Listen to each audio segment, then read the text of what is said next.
सभी साथियों को कुछ बातें बता दूं, शायद मंच संचालक भाई साहब को पता नहीं था। सबसे पहले तो आपके बीच में कौन कौन स्टार बैठे हैं, आप इन लोगों को टीवियों में देखते हो।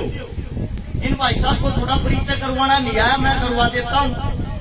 सबसे पहले आपके बीच में हरियाणवी कलाकार, बॉलीवुड कलाकार जिसके सैकड़ों गाने आ चुके हैं, नवीन नारू। एक बार खड़ा होगा।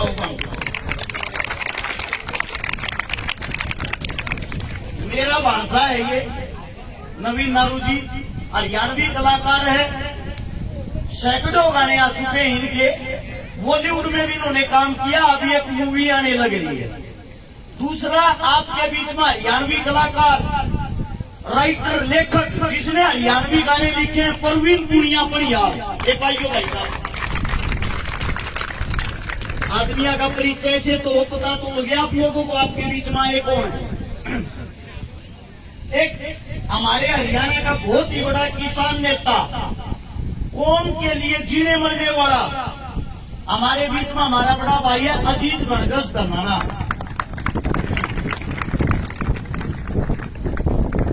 और आपके बीच में हरियाणा का कबड्डी का स्टार, बहुत ही अच्छा पहलवान, मिंटी पहलवान। एक बार पहलवान जाओ, ये हाल फिलहाल कबड्डी का स्टार है, इस उम्र में हाल फिलहाल भी खेलने लग रहा है। और मेरा छोटा भाई हरियाणा का स्टार, आपकी राजस्थान की टीम का कबड्डी का कैप्टन जतीन धनोरी। यो आत्मा बोल लिए एक बार आप अपना स्थान ग्रहण करो।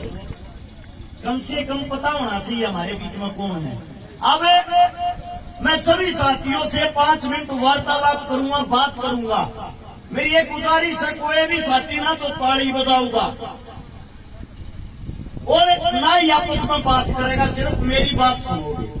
5 मिनट के बाद मैं आप लोगों की बात सुनूंगा जो आप कहोगे। ये प्रोग्राम जो कराया जा रहा है शहीद भगत सिंह युवा क्लब। अब सबसे बड़ी चीज आती है शहीद भगत सिंह। भगत सिंह को मैं कितना मानता हूं आप लोगों को दिखा दूं। मेरी छाती को जो छप रहा है वो भगत सिंह है।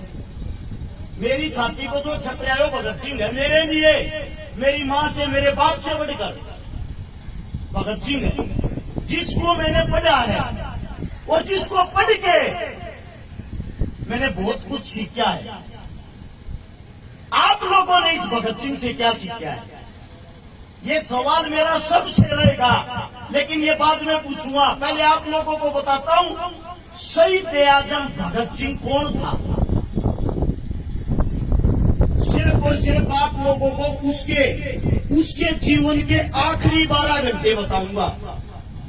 जो उसके जीवन के आखिरी 12 घंटे थे वो उस इंसान ने कैसे बिताए थे। 23 मार्च का दिन था, 1931 में हम गुलाम थे और उस दिन रात को जोरदार आंधी आई थी। जब जोरदार आंधी आई, सवेरा निकला। सवेरा निकलने के बाद ठंडा मौसम था, जो मौसम हाल फिलहाल का है। जैसे आप लोग बैठे हुए हो सब, लाहौर जेल के बाहर ऐसे ही लाखों आदमी इकट्ठे हो रखे थे उस भगत सिंह के लिए, राजगुरु के लिए, सुखदेव के लिए। वे तीनों शेर जेल के अंदर, ये लगा लो जहां मैं खड़ा हुआ हूं ये लाहौर की जेल है, और जहां आप लोग बैठे हुए हो आप सब जेल के बाहर हो। अब वो दिन बताता हूं आप लोगों की, रोम रोम तर्राएगा अगर आप बातें सुनोगे। उस दिन जेल का वार्डन शरद सिंह आता है शाम के 4 बजे, वो सबके गेट बंद करते हुए, सबके दरवाजे बंद करते हुए कहता है जल्दी से सब अंदर हो जाओ, ऊपर से आदेश है। उसी जेल की 14 नंबर कोठड़ी में शहीद आजम भगत सिंह, जिसकी जो जेल थी, जो कोठड़ी थी 6 बाई 8 की, 6 फुट चौड़ी, 8 फुट लंबी, उसके नीचे कच्ची हरी हरी घास उगरी। उसके अंदर शहीद आजम भगत सिंह, जिसका कद 5 फुट 11 इंच, जिसकी कमर का साइज 27, जिसकी छाती का साइज 32, जिसके पैर में जूता आता था 7 से 8 नंबर का। आप लोग सोचते हो भगत सिंह कोई भीम था, ताकतवर था? ऐसा नहीं है। अंदाजा लगा लो वो कैसा होगा। जिस वक्त उसकी फांसी का टाइम था उस वक्त उसका वजन था 62 किलो, और जिस वक्त वो जेल के अंदर गया उस वक्त उसका वजन था 57 किलो। अब गौर करने की बात सुनना, भगत सिंह कौन था, भगत सिंह की क्या विचारधारा थी। जब शरद सिंह उस गेटों को बंद करते हुए आता है, उसके बाद आता है बरकत नाई, जो जेल का नाई था, जोर जोर से आवाजें निकालते हुए, रोते हुए, ओए मेरे भगते को मार देंगे आज, ये गोरे लोग मेरे भगते को मार देंगे आज। सबको पता लग गया कोई न कोई अनहोनी होने वाली है। इतनी देर में सरदार जी का वकील आ जाता है, प्राणनाथ मेहता। वो भगत सिंह को कहता है, सरदार जी आपको फांसी होनी थी कल सुबह 6 बजे, लेकिन ये लोग आपको आज ही फांसी देना चाह रहे हैं। ये इतने भयभीत हो गए हैं, इतने डर गए हैं। भगत सिंह बोला, मेरे को फांसी की चिंता नहीं है, मैंने एक किताब मंगाई थी, वो किताब लेके आए। प्राणनाथ मेहता ने वो किताब निकाल के दे दी, जिसका अंतिम समय चंद घंटों के बाद उसके सामने खड़ा है। वो इंसान आराम से शेर की तरह किताबें पढ़ रहा है। वो इंसान आराम से किताबें पढ़ रहा है। प्राणनाथ मेहता, उसका वकील, बोला, देश के लिए कुछ कहना चाहते हो आखिरी शब्द? भगत सिंह जी ने कहा, साम्राज्यवाद मुर्दाबाद, इंकलाब जिंदाबाद, इससे अलग मैं कुछ नहीं कहना चाहता। ये बात होने के बाद प्राणनाथ मेहता ने देखा एक छोटा बच्चा, आज भी इसके अंदर इतना जोश, इतना लीडर, और जेल के बाहर इतने आदमी खड़े थे। अगर एक आदमी जेल की एक ईंट उठाता ना, उस जेल को तोड़ के रख देते। लेकिन हम गुलाम थे, हमारे पैरों में जंजीरें थी। उस जेल के बाहर ही खड़ा हुआ एक इंसान विलाप कर रहा था, जिसका नाम था बोघा, जो वाल्मीकि जाति से था। बोघा, वाल्मीकि। आप लोग आजकल जातिवादों में अपनी ऐसी तैसी कराते हो, आपस में लड़ते हो, आपस में भेदभाव करते हो। भगत सिंह का आखिरी सपना था उस बोघे को, मैं बता देता हूं बोघा कौन था।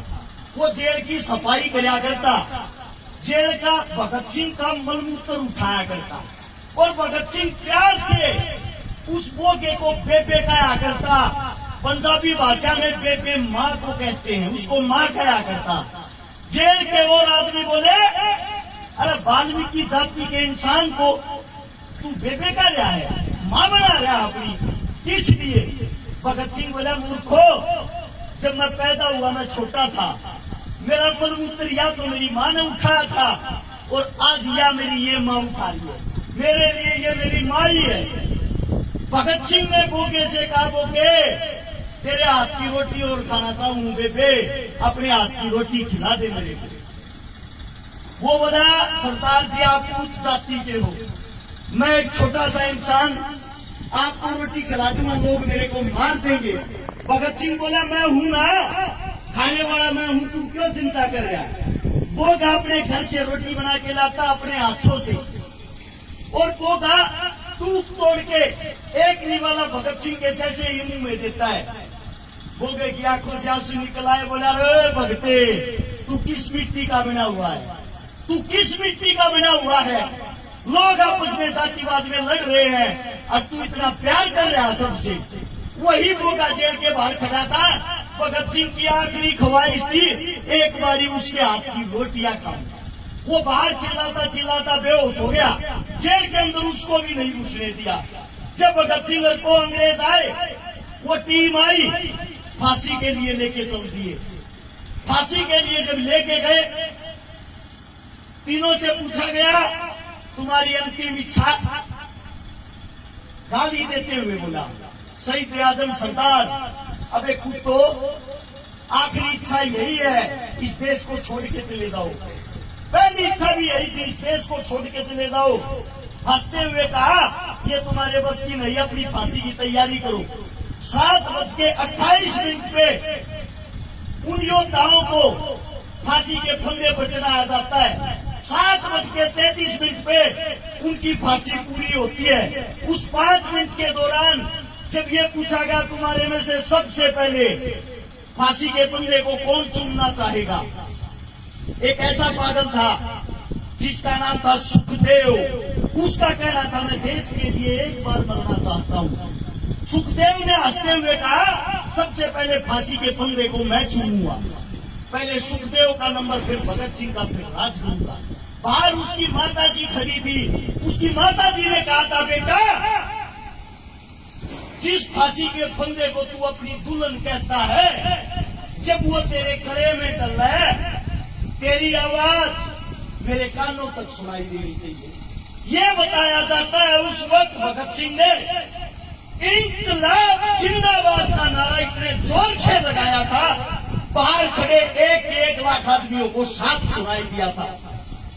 उनको मृत घोषित करके हमारे देश के जवानों को, हमारे देश के क्रांतिकारियों को उनके टुकड़े टुकड़े कर दिए।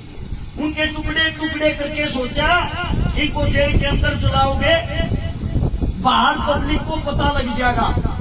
बाहर से ट्रक मंगा लिया, ट्रक मंगाकर उसके अंदर बोरियों में बांध के उन लाशों को बदतमीजी के साथ भगाया गया और पिछली जेल की दीवार तोड़कर वहां से निकाल के ले गए सतलुज के किनारे।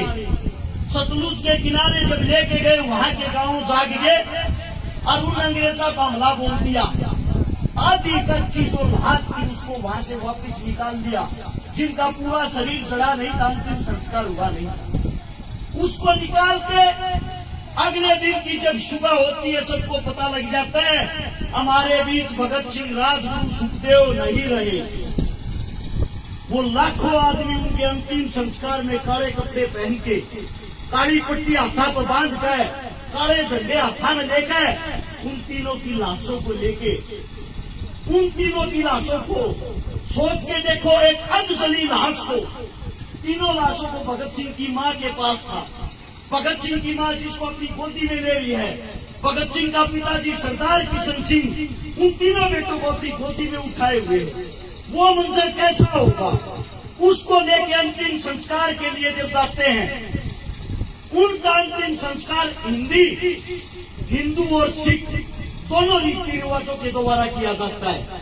वहां पे लेकिन सबसे पहले जो नवज पढ़ता है, नवज पढ़ने का काम किया वो मौलवी ने किया। उसके बाद ब्राह्मण ने उनके अंतिम संस्कार का क्रियाक्रम किया। और एक आज का समय है जो हमें एक करने के लिए इस देश को छोड़ के चले गए, जिनकी लाशों का बदला आज तक नहीं लिया गया, आज तक उनको शहीद का दर्जा नहीं मिला, आज तक उनका कहीं जिक्र नहीं होता, आज तक कोई भी पार्टी उनके विचारों पे नहीं चल पाई। उनके सबसे पहले विचार थे हम सब एक हैं, हम सब इंसान हैं। कोई भी सरकार आए आप लोगों को हिंदू मुसलमान जातिवाद में बांट के, धर्मवाद में बांट के मनाती रहेगी, आप लोगों का फायदा उठाती रहेगी। मैं आप सभी साथियों से पूछना चाहता हूं, आज इस वक्त लिम्पी नाम की बीमारी चली हुई है, सबको पता होगा। हमारी गौ माताएं कैसे तड़प तड़प के मर रही है।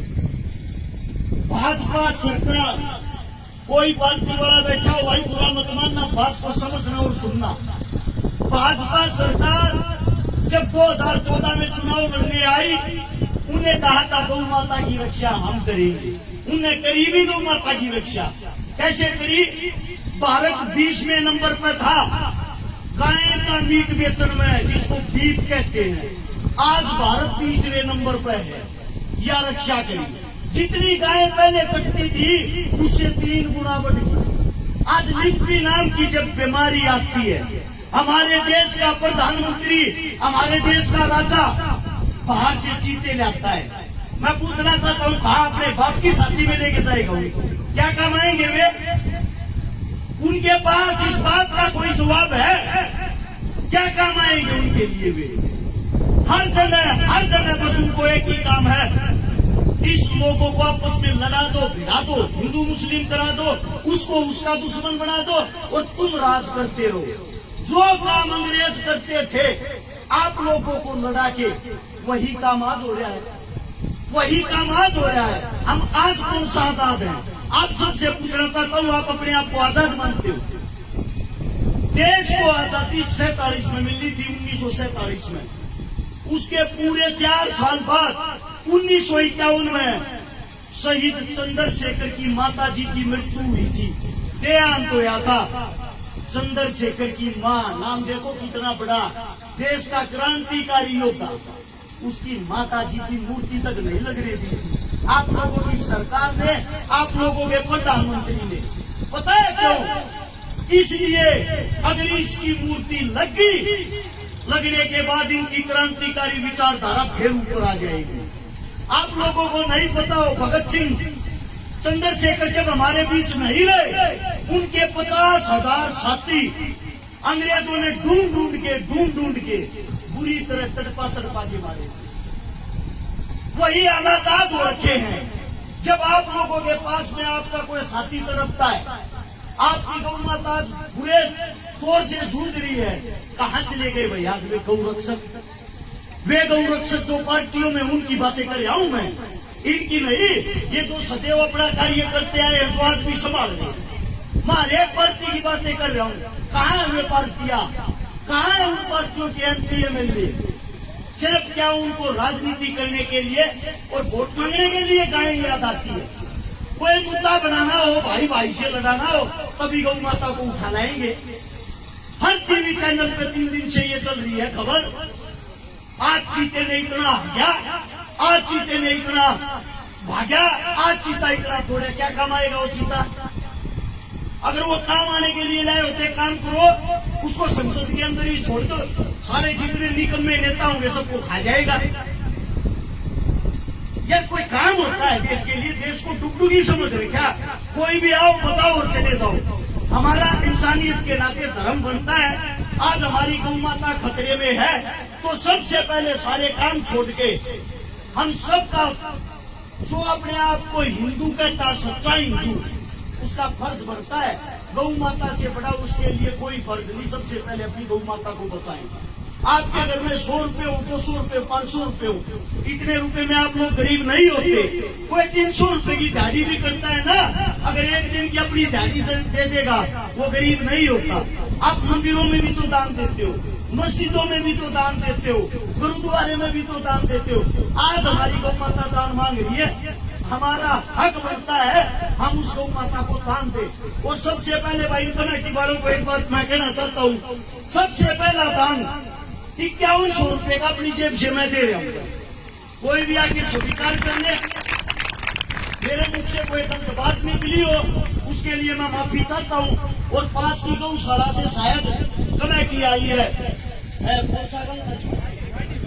पाड़ी गांव से कमेटी आई है भाई, 5100 रुपये इस गांव को, 5100 रुपये उस गांव वालों को दे रहा हूँ।